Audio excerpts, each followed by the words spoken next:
regula la cascada del complemento y qué pasa cuando hay déficit de algún componente del complemento o falta algún mecanismo de, en este caso, regulación, y por ese mecanismo entonces aparece enfermedad.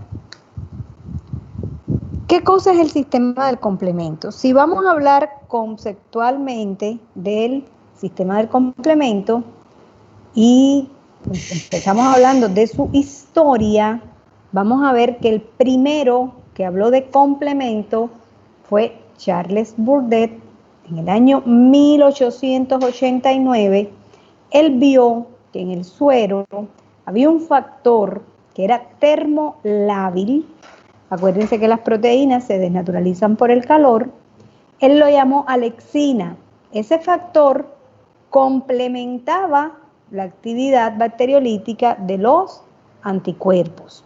Y posteriormente fue Paul Ehrlich, uno de los padres de la inmunología, Nobel de Fisiología y Medicina también en 1908, el que le da el nombre de complemento a esta cascada. ¿Qué cosa es el complemento? En su concepto prácticamente está dicho todo. Es un sistema de proteínas que están funcionalmente relacionadas unas con otras, ¿verdad? Funcionalmente relacionadas porque acuérdense que actúa a manera de cascada. Además, provee muchas de las funciones efectoras, tanto de la inmunidad específica como de la inmunidad inespecífica, ¿verdad? Entonces aquí tenemos todo: respuesta inflamatoria, respuesta inmunespecífica, regulación, ¿verdad? Doctora, disculpe, ¿usted está proyectando en la diapositiva? Sí, María Elena. ¿Nadie las ve o solamente no las ve María Elena? Sí se ven.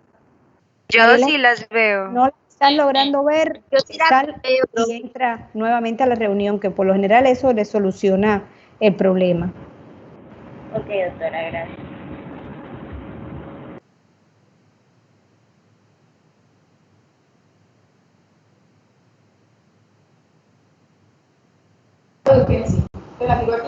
Entonces, miren, clases de proteínas funcionales del complemento. Aquí tenemos, por ejemplo, C1Q, tenemos esta que son las proteínas de unión a la manosa, tenemos proteínas que tienen actividad enzimática, proteínas que se unen a la membrana, es decir, miren que son toda una serie de proteínas. Por eso fue que Burdett dijo que eran unos sistemas o eran unas moléculas que eran lábiles al calor. En el complemento todos son proteínas que son actúan como receptor, proteínas que atacan la membrana, que forman el complejo de ataque a la membrana, proteínas que se unen, proteínas que regulan, todos son proteínas. Ahora, ¿qué características tiene esta cascada del complemento? Lo primero que tenemos que saber es que existen tres vías. Hay una vía clásica, una vía alternativa y una vía de las lectinas. La vía clásica fue la primera que se describió, por eso es que se le llama vía clásica. La alternativa se describió después y por eso se le llama alternativa. Son zimógenos, es decir, ellos adquieren la actividad enzimática por acción de otras proteasas y esto permite que se amplifique la respuesta inflamatoria. Estos componentes, una vez que se activan, tienen un corto tiempo de vida media. Entonces, esto hace que ellos se activan, hacen lo que tienen que hacer y sencillamente después se inactivan. Va a ser un sistema que va a estar muy regulado tanto por proteínas solubles como por proteínas de membrana. Y por último, estos componentes de complemento pueden ser producidos tanto por los fagocitos mononucleares como por los hepatocitos. Vamos a revisar entonces las vías. Y obviamente empezamos con la vía clásica, es la primera que vamos a describir. Aquí las tenemos todas, ¿verdad? Vía clásica, dependiente de la unión antígeno-anticuerpo, vía de las lectinas o vía alternativa, independiente del anticuerpo. Miren que en cualquier escenario lo que ocurre es que al final se activa C3 y se activa C5, se forman unas convertasas, que son la convertasa de C3 y la convertasa de C5, que permiten la activación de C5 y, por último, formación de algo que se conoce como el complejo de ataque a la membrana, o MAC por sus siglas en inglés. Resumiendo, ¿qué pasa en nuestro organismo cuando se activa la cascada del complemento? Sea vía clásica, sea vía alternativa, sea vía de las lectinas. Va a haber lisis del microorganismo, es lo que yo quiero, que sencillamente sea eliminado. Vamos a ver que se liberan unas moléculas que se llaman anafilotoxinas que me generan esa respuesta inflamatoria que yo les estoy poniendo ahí.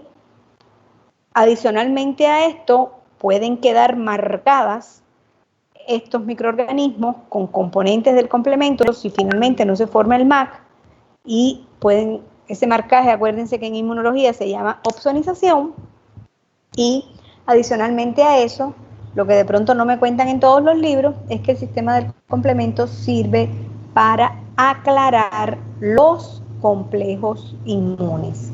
¿Sí? ¿Hasta ahí vamos bien? Sí, doctora. Listo. Bueno, vamos a ver cómo se activa la vía clásica. Bueno, esto yo se los voy a dejar ahí en Canvas, pero lo más importante es que ustedes sepan que para que se una, es decir, eso es un poco la misma explicación que les estoy dando ahora. Para que se active la vía clásica, tiene que haber unión antígeno-anticuerpo. Pero no sirve cualquier antígeno, tiene que ser, no sirve cualquier anticuerpo, tiene que ser un anticuerpo IgG o un anticuerpo IgM.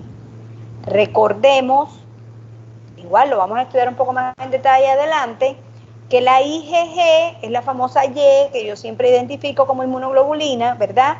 Es un monómero, es una sola, mientras que la IgM es un pentámero, son 5 parecidas a esta unidas, ¿verdad?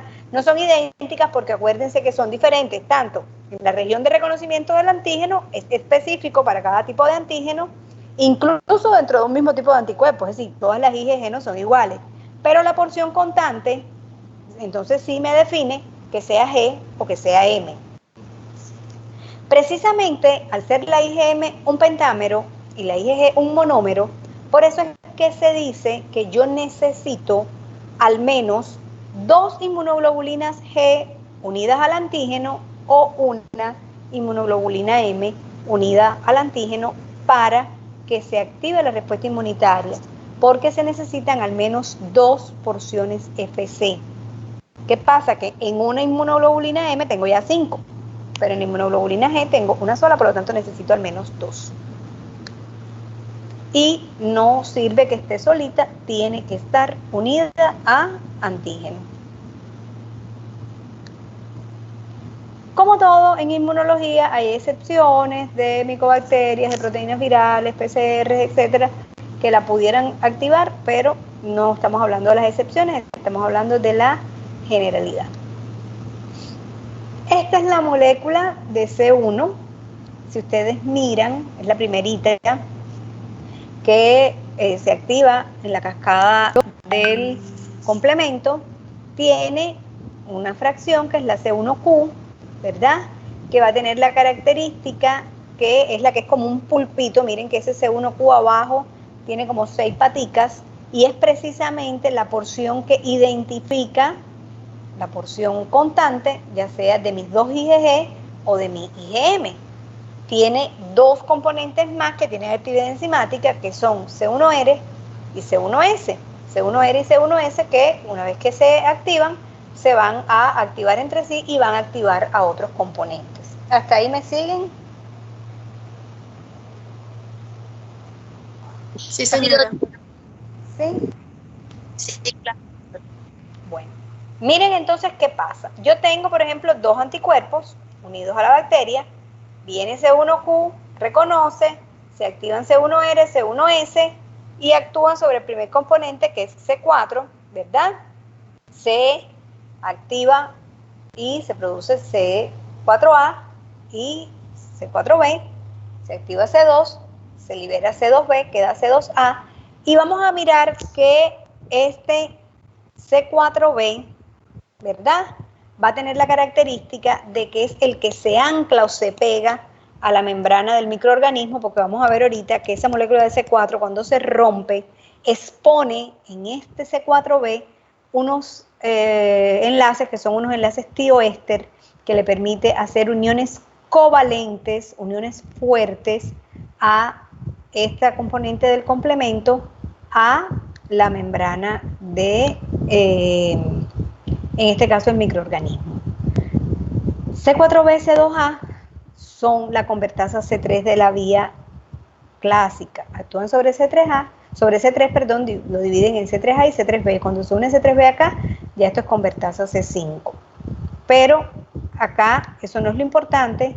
Lo importante es, primero que todo, recordarnos o tener claro que precisamente la exposición de estos grupos, de estos enlaces tioéster, es lo que le permite a C4b anclarse de manera covalente, ya sea a los carbohidratos o a las proteínas de la membrana, y que se está liberando una molécula de C4A que después vamos a ver por qué es importante. Si resumimos, yo les hago el cuento de cómo ocurre la activación de la vía, lo cual, vuelvo y repito, no se tienen que aprender de memoria, ¿verdad? Miren ustedes que ahí lo primero que tienen dibujado es una bicapa lipídica, ¿verdad? Una cabecita con una colita es un fosfolípido de aquí a la luna, ¿verdad?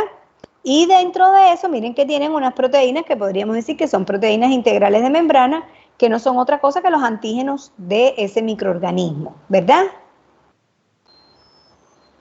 ¿Sí? Sí, doctora. Bueno, entonces tengo dos inmunoglobulinas G que se están uniendo por su región variable, ¿a qué? Al epítopo de ese antígeno.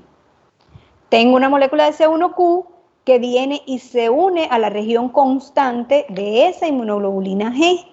¿Qué pasó? Se activa C1R, se activa C1S. C1R activa C1S y C1S a su vez actúa sobre C4. Se libera C4A y ese C4B, acuérdense que se queda anclado a la membrana del eritrocito. Si ustedes meten el dedo donde no es, si se dieron cuenta, se dejó de grabar, ¿verdad? Tuve que yo volver a poner a grabar. Entonces pierden la clase. Entonces traten de mantener los dedos tranquilos. Cuando se vayan ahí, no hagan daño. Ya tenemos 40, éramos 50, ya somos 46. Bueno, se libera C4A, ese C4B, miren que se queda anclado ahí a la superficie del microorganismo. Esa molécula de C1S también actúa sobre la molécula de C2. Se libera C2B y queda C2A. Este C2A se une a C4B y forma la convertasa de la vía clásica, la convertasa, en este caso C3. Actúa nuevamente sobre C3, se libera C3A y queda C3B. Y miren que C3B va a quedarse pegado también a la superficie del microorganismo. Vamos a ver después que ese C3B también tiene la característica de que él se puede pegar a la superficie del microorganismo también por enlaces covalentes, uniéndose a los carbohidratos o a las proteínas que están presentes en la membrana. Y ya por último, un fragmento de ese C3B se une a C4B, C2A y se forma la convertasa C5. Se libera C5A y queda C5B. Ojo, a mí no me interesa que ustedes sepan que la convertasa C3 de la vía clásica es C4B, C2A, o que la convertasa C5 de la vía clásica es C4B, C2A, C3B. Pero sí tienen que saber, para poder entender qué es lo que pasa, que se forman dos convertasas importantes, una que es la que desdobla a C3 y otra que es la que desdobla a C5. Tienen que saber que cuando se actúa sobre la molécula de C4 y cuando se activa sobre la molécula de C3, se generan unos fragmentos que se van a insertar en la bicapa lipídica, porque eso es lo que me explica que si finalmente no se forma el complejo de ataque a la membrana, estas moléculas son las que van a marcar o son las que van a opsonizar el microorganismo para que pueda ser fagocitado por las células de la respuesta inmune inespecífica. Y tienen que darse cuenta que esas cositas que están en rojo, CC3A, CC5A, CC4A, son las famosas anafilotoxinas, que son las que van a permitir la activación, en este caso, de la cascada inflamatoria. Listo. Vía de las lectinas. Vamos a ver que la vía de las lectinas se parece mucho a la vía de la vía clásica, por eso se las traigo a continuación. ¿Qué es lo que cambia? Lo único que cambia es cómo empieza todo. Acá, lo que tienen a la izquierda es vía clásica. En vía clásica es la molécula de C1Q que se une, en este caso les están dibujando un IgM, en la superficie de un microorganismo. Y de ahí C1R, C1S, C4A, C4B, todo lo demás.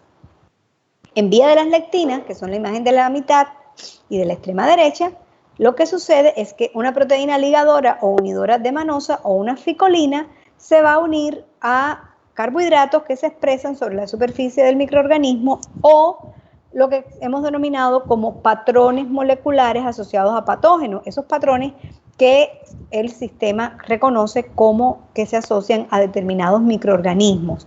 Y una vez que sucede eso, todo el cuento siguiente es lo mismo. Una vez que ellas se activan C4, se libera C4A, queda C4B, se activa C2, se libera C2B, queda C2A, y así sucesivamente, y se forma toda la cascada igualitica a la vía clásica. Esas, como les decía, esas lectinas se unen a carbohidratos, las ficolinas, sobre todo a patrones moleculares asociados a patógenos, y en este caso la IgA, unida a antígenos, también se dice que pudiera, en este caso, activar la vía de las lectinas, pero no es lo más clásico. Lo más clásico es que sea una de estas dos. Vía alternativa. Ojo, la vía alternativa recibe ese nombre porque recuerden que fue descrita después, ¿verdad? No fue la primera que se descubrió, por eso se llama vía alternativa.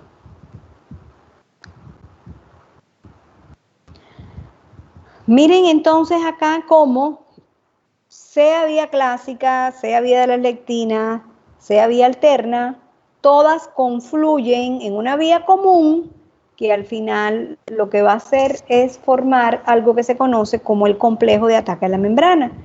Y miren que entonces cuando hablamos de vía alterna, ya aquí no hablamos de antígeno-anticuerpo, aquí hablamos de bacterias, de virus, de toxinas, hablamos de C3, hablamos de factor B, hablamos de factor D, hablamos de properdina, etc. Vamos a ver entonces qué sucede en la vía alternativa. La vía alternativa, aquí voy rápido porque esto realmente se los voy a dejar ahí, ¿verdad? Lo que sucede es que la molécula de C3, que vuelvo y les cuento, es una proteína que está circulando, ¿verdad? Que yo la puedo cuantificar, yo puedo pedir una cuantificación de C3 y de C4 complemento. Y si está bien, si está dentro de parámetros normales, por lo general para C4 los valores oscilan entre 10 y 40 microgramos por decilitro y para C3 los valores oscilan entre 80 y 120 microgramos por decilitro, ¿verdad? Entonces, esa molécula de C3 puede venir de la activación de la vía clásica, como les pongo acá a la izquierda, o puede haber hidrólisis espontánea de esa molécula de C3. Y esa hidrólisis espontánea hace que se active ese C3 y por cualquiera de las vías se forme convertasa C3 de la vía alterna y a partir de ahí toda la cascada. Miren que hay excepciones, ¿verdad? Como es el caso de la inmunoglobulina A, la inmunoglobulina E, la IgG4, las células tumorales, los medios de contraste. Por eso es que a veces los pacientes que tienen pueden tener algún tipo de reacción a estos medios de contraste mediado por esta activación anormal de la cascada del complemento y acuérdense que al final eso produce inflamación. Miren que la molécula de C3, a semejanza de la molécula de C4, una vez que se rompe, ya sea por hidrólisis espontánea, ya sea por activación de la convertasa C3 de la vía de las lectinas o de la convertasa C3 de la vía clásica, va a exponer unos grupos, que son los grupos tioéster, que le permiten crear uniones covalentes, uniones fuertes. Miren que se los ponen acá como si fuera un anzuelo. El anzuelo cuando se mete, cuando uno va a sacarlo, termina rompiendo porque no hay forma de poderlo sacar con las proteínas, los grupos amino o los grupos hidroxilo de los carbohidratos de los microorganismos. ¿Hasta ahí vamos bien? Sí, doctora. Sí, no tienen ninguna duda. ¿No? Bueno, seguimos.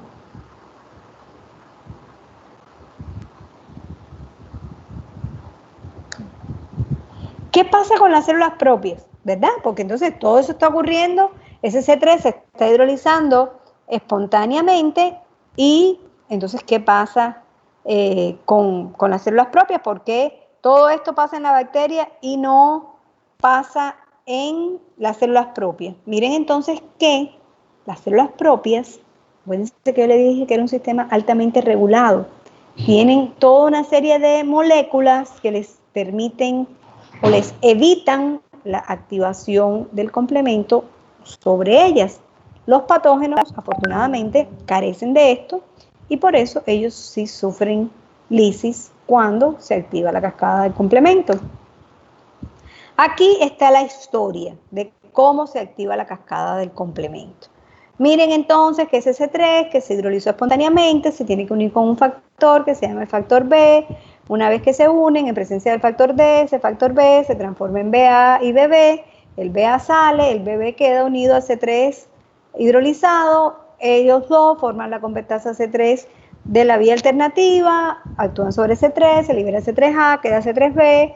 Ese C3B, acuérdense que se puede unir de manera covalente a la superficie del microorganismo y una vez que está acá puede formar más convertasa para desdoblar C3 y un fragmentico de estos de C3B se pega a este C3B-BB properdina y forma la convertasa C5 que libera C5A y deja C5B.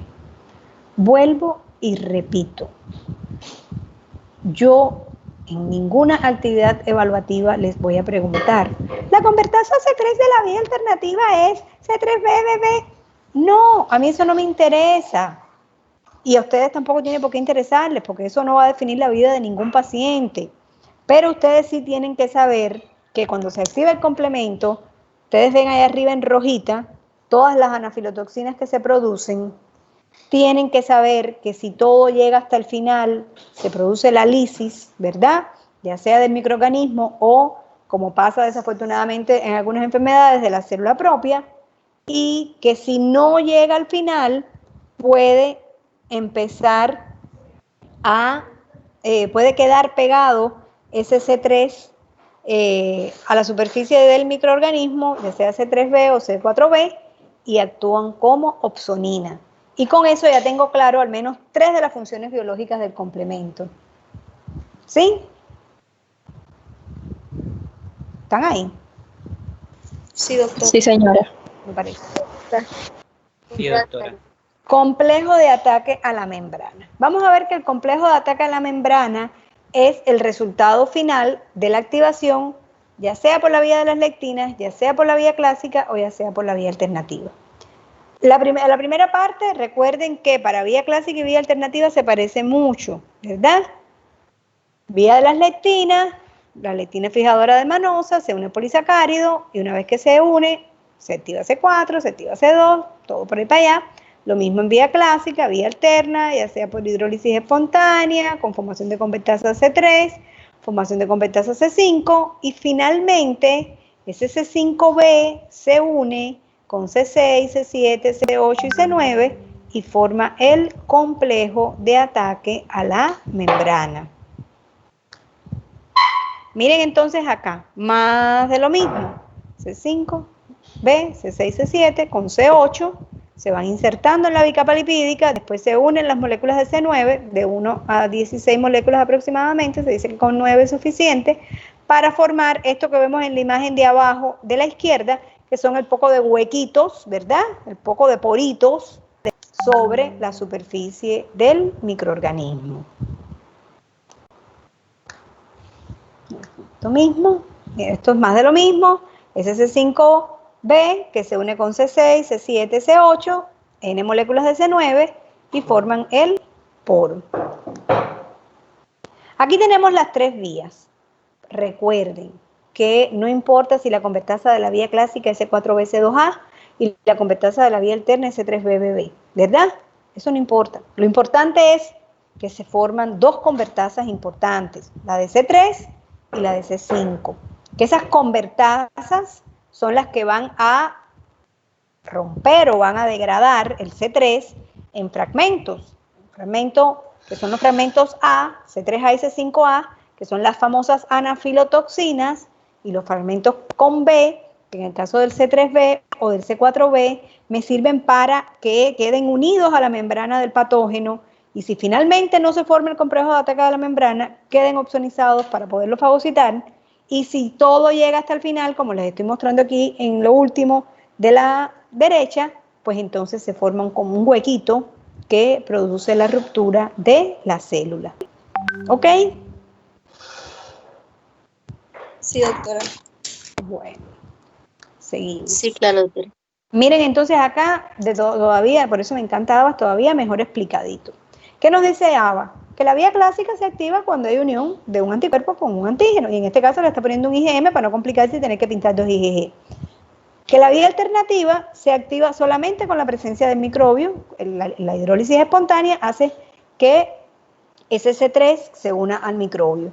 Y que en la vía de las lectinas lo que va a pasar es que la proteína ligadora de manosa se va a unir a la superficie del microorganismo.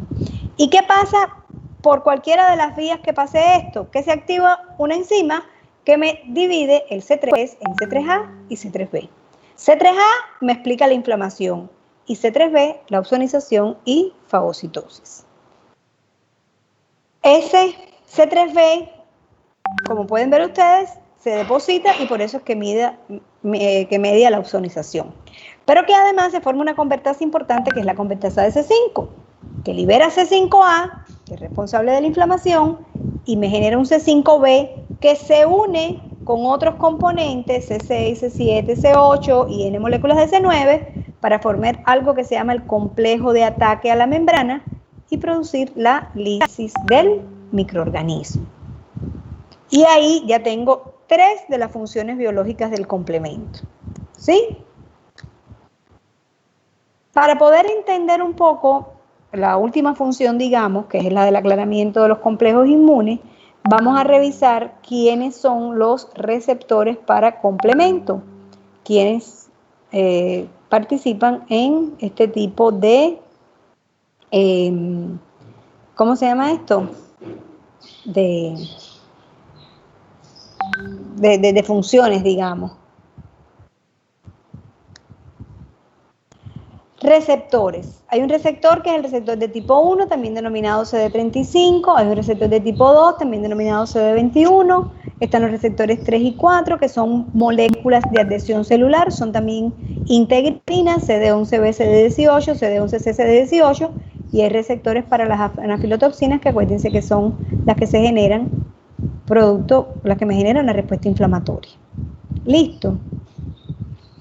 ¿Quiénes expresan receptor de tipo 1? El neutrófilo, por ejemplo, los linfocitos y el eritrocito. Y esa expresión en el eritrocito es importante para que se pueda dar el aclaramiento de los complejos inmunes. Una vez que este C3B, este C4B se unen con el receptor de tipo 1 en la superficie del eritrocito, cuando este eritrocito entonces pasa por hígado o por vaso, acuérdense que cada 120 días ellos se están cambiando, sencillamente es eliminado ese complejo inmune de la circulación. ¿Qué pasa cuando no se eliminan los complejos inmunes? Se acumulan.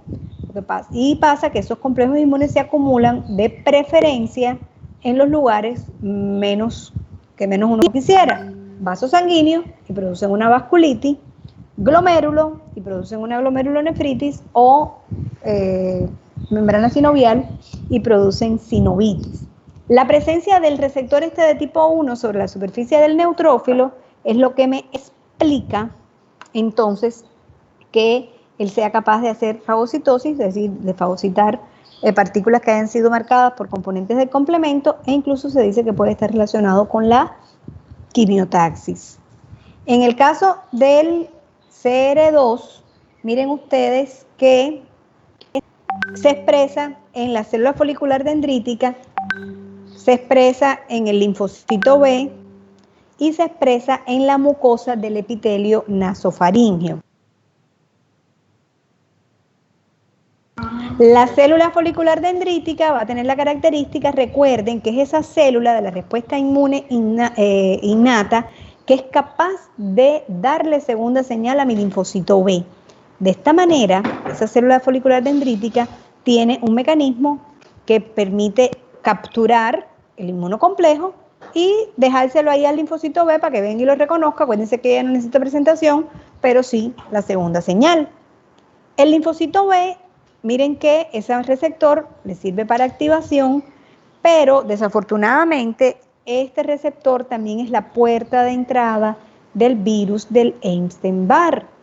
Acuérdense que el virus del Epstein-Barr es un virus que produce una faringoamigdalitis, en este caso una faringoamigdalitis con secreciones y exudados muy parecida a la faringoamigdalitis bacteriana. Produce además adenomegalia, es decir, aumento de los ganglios linfáticos, y muchas veces termina produciendo linfoma de Burkitt por su capacidad de poder entrar al linfocito B y carcinoma nasofaringeo por su capacidad de infectar la mucosa del epitelio nasofaringeo. Listo, ¿hasta ahí vamos bien? Sí, doctora. Recuerden que las moléculas CR3 y CR4 son moléculas de adhesión celular. Pertenecen a la familia de las integrinas.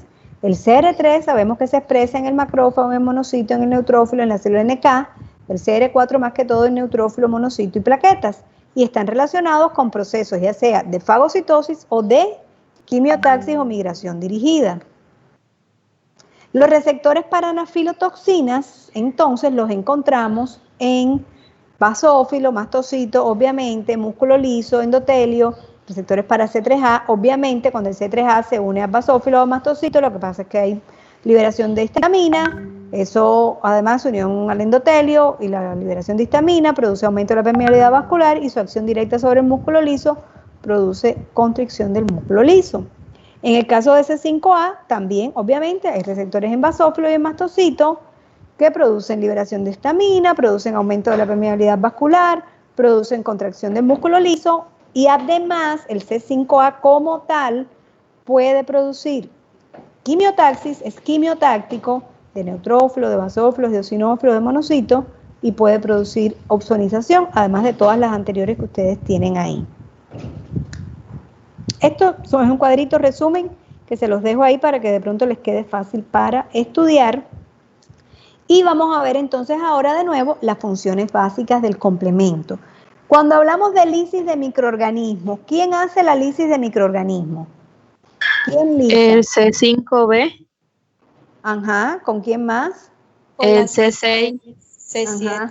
C8 y C9, doctor. ¿Y eso se llama cómo? El complejo de ataque de membrana. El Sí. complejo de ataque a la membrana. ¿Quién opsoniza? El C4B. Y el C3B. C4B y el C3B. ¿Qué causa la C5. inflamación? Ay, ¿Qué causa la inflamación? El C5, doctora.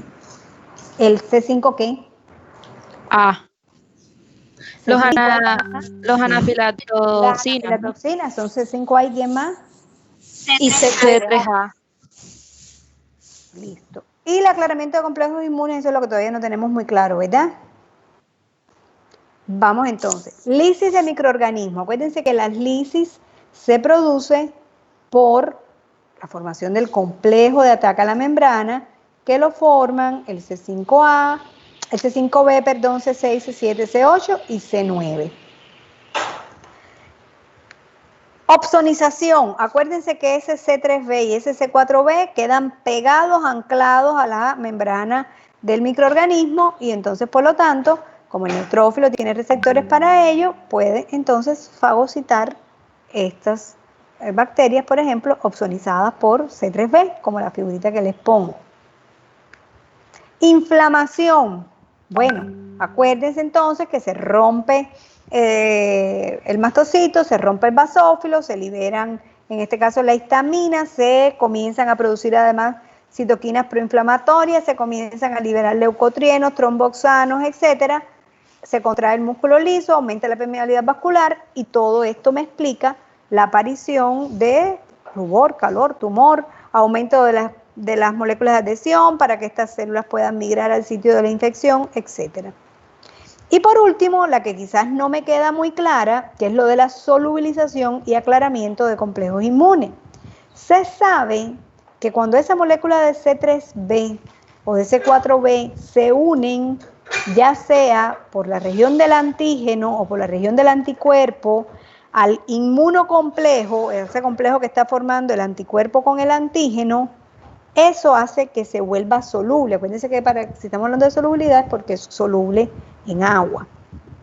Para el aclaramiento, entonces, una vez que ese C3b está pegado ahí, viene el CR1 que está en el eritrocito, se pega a él, y cuando ese eritrocito pasa por el hígado o por el vaso, sencillamente el macrófago viene y elimina, y con eso ya queda resuelto el problema del aclaramiento. Listo, ¿me siguen hasta ahí? Doctora, ¿puede repetir lo del CR1 que no lo entendí muy bien, por favor? Acuérdate que el CR1 es un receptor que, entre otras cosas, está sobre la superficie del eritrocito. Y acuérdate que los eritrocitos tienen 120 días de vida útil. Entonces, ese eritrocito, que va a tener varios receptores para CR1, se une a varios inmunocomplejos y sencillamente cuando pasa por el hígado y por el vaso, es aclarado y ya, se fue el eritrocito, pero se fue el inmunocomplejo también. ¿Listo? Ok, gracias, doctora, sí. Bueno, estas son otras funciones del complemento, pues si acaso se ponen a revisar y encuentran otras cositas, ahí se las dejo. Ahora, ¿por qué en condiciones fisiológicas debemos regular la activación del complemento? ¿Qué pasa cuando estos procesos no se dan de manera adecuada, cuando no se da una correcta regulación de la cascada del complemento? Pues puede pasar esto que vemos acá en la imagen, ¿verdad? O puede pasar esto que vemos acá en la imagen, ¿verdad? Que haya un proceso inflamatorio agudo o que haya una lisis del eritrocito, que haya una hemólisis, ¿verdad? Recordemos lo que les puse al principio de que cuando yo tengo, si ustedes miran en la mitad, tengo mi molécula de C3. Acuérdense que esa molécula de C3 se puede romper de manera espontánea y me deja el enlace tioéster activado para unirse covalentemente a la superficie, ya sea propia, que es la azulita, de la izquierda, o de la bacteria, que es la verdecita. ¿Qué pasa cuando se pega a la membrana de la célula propia, la azulita de la izquierda? Pues que hay toda una serie de factores que ustedes pueden ver ahí, factor H, factor I, que van a inactivar esta cascada y por lo tanto no se activa. ¿Qué pasa cuando se pega en la verdecita, que es la de la bacteria?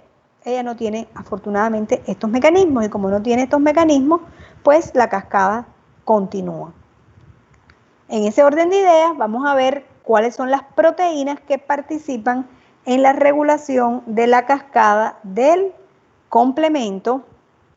Vamos a ver que hay proteínas que son solubles, que están en la circulación, y hay proteínas que están pegadas a la membrana. Y vamos a ver que independientemente de sus nombres, todas o casi todas lo que van a hacer es tratar de regular, ya sea la formación de completasa C3, ya sea la formación de completasa C5, ya sea la formación del complejo de ataque a la membrana. Listo. Seguimos. Proteínas solubles. Vamos a ver que en proteínas solubles tenemos el inhibidor de C1, la proteína de unión A4, que se llama la C4BP de Binding Protein, proteína de unión A C4, que se une a C4B, el inhibidor de anafilotoxinas, el factor I, el factor H, la proteína S y la proteína SP4040.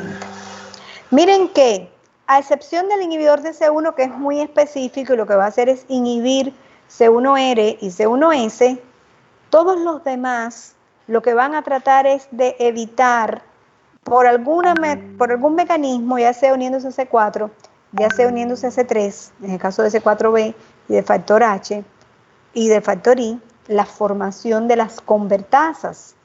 Y bueno, los inhibidores de anafilotoxina obviamente son muy específicos para inhibir las anafilotoxinas.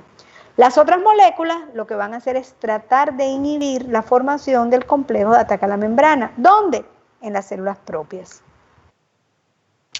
¿Qué pasa, por ejemplo, cuando hay un déficit del C1 inhibidor? Miren que el C1 inhibidor tiene la característica que él participa en la regulación de la cascada del complemento, que es lo que tenemos en toda la mitad, pero además a la extrema derecha nos está mostrando que también él interviene en la regulación de las cininas, de la producción, por ejemplo, de la bradicinina. ¿Qué pasa cuando se libera bradicinina?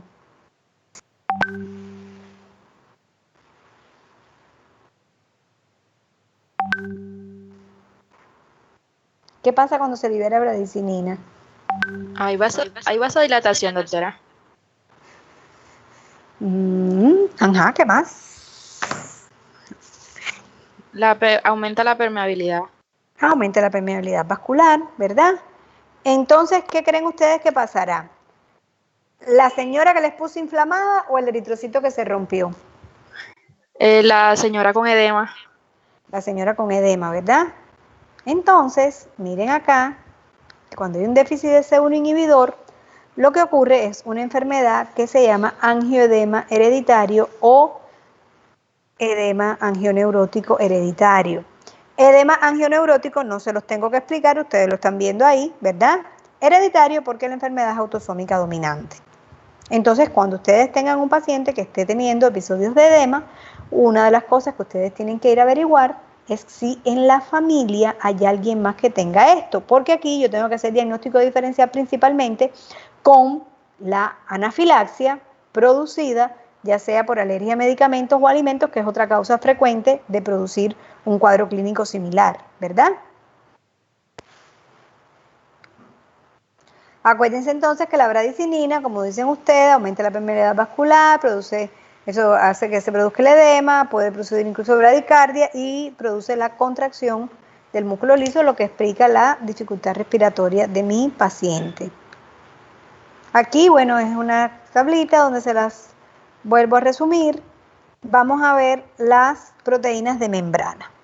En proteínas de membrana, es decir, ya no están en la circulación, sino que están sobre la membrana de las células, tenemos el CR1, que es receptor, y también es una proteína que regula la activación, en este caso C3 y C4. El MCP, que es la proteína cofactor de membrana, miren que también el blanco es C3b y C34b, porque acuérdense que ellas son fundamentales para que se formen las convertasas. El factor de la aceleración de caída, o DAF, es fundamental, pero en este caso sí me lo ponen completico. Él regula la convertasa C3, tanto de la vía clásica como de la vía alterna.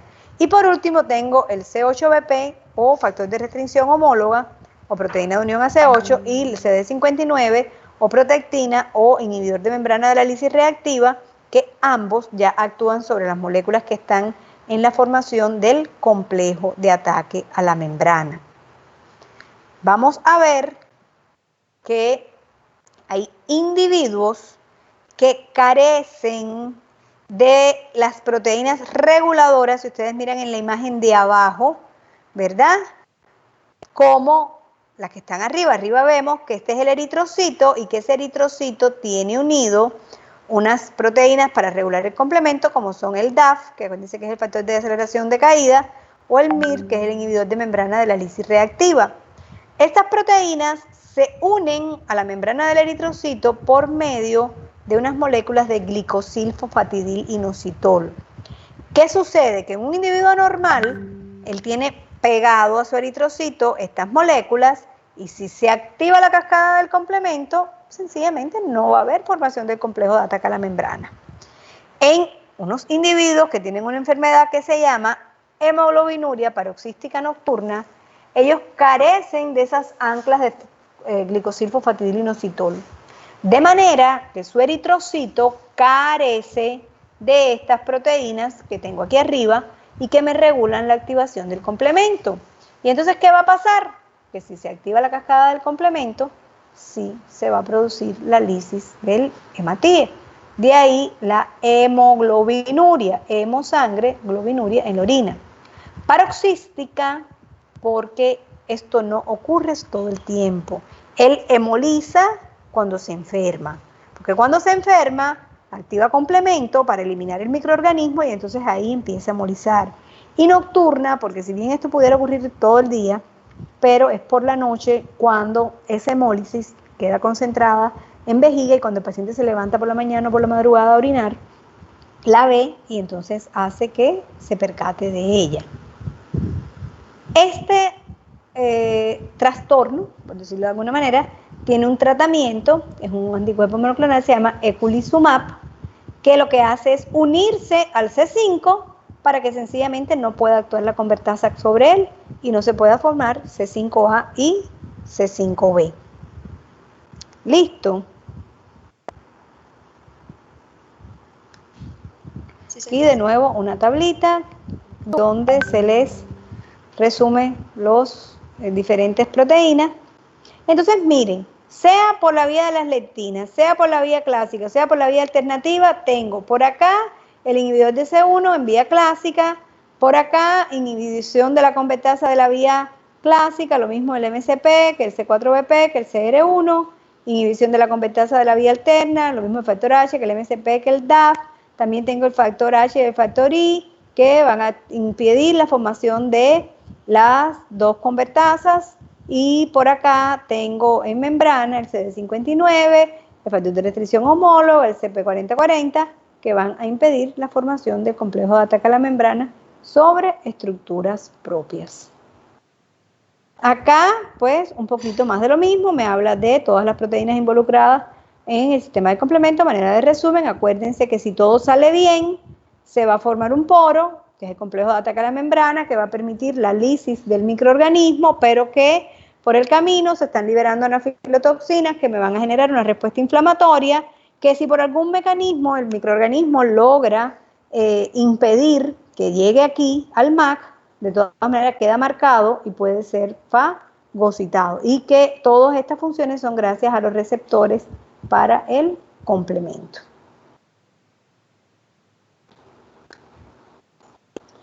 Vamos a ver entonces que además de esas dos enfermedades que yo les presenté, hay otras enfermedades que se pueden producir cuando hay alteraciones del complemento. Por ejemplo, cuando hay alteraciones de los componentes de la vía clásica, la glomerulonefritis, el lupus eritematoso o las infecciones piógenas.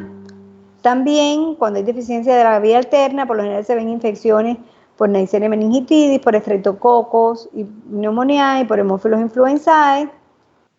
Cuando el déficit de los componentes terminales es Neisseria más que todo, cuando lo que faltan son proteínas reguladoras, les presenté ya dos enfermedades, una, la hemoglobinura paroxística nocturna, otra, el edema angioneurótico hereditario, pero también pueden haber infecciones, pueden haber vasculitis, pueden haber glomerulonefritis, síndrome hemolítico urémico. Y por último, cuando hay déficit de receptores, por ejemplo, si hay déficit de CR1, lo que pasa es que no se pueden aclarar los inmunocomplejos y entonces acá puede aparecer un lupus eritematoso sistémico y cuando hay déficit de estas moléculas, que son moléculas de adhesión, aparece una enfermedad que es el déficit de la adhesión leucocitaria. Hasta aquí lo que yo les tenía de complemento. Cuéntenme qué dudas tienen, qué no entendieron, qué necesitan que les vuelva a explicar.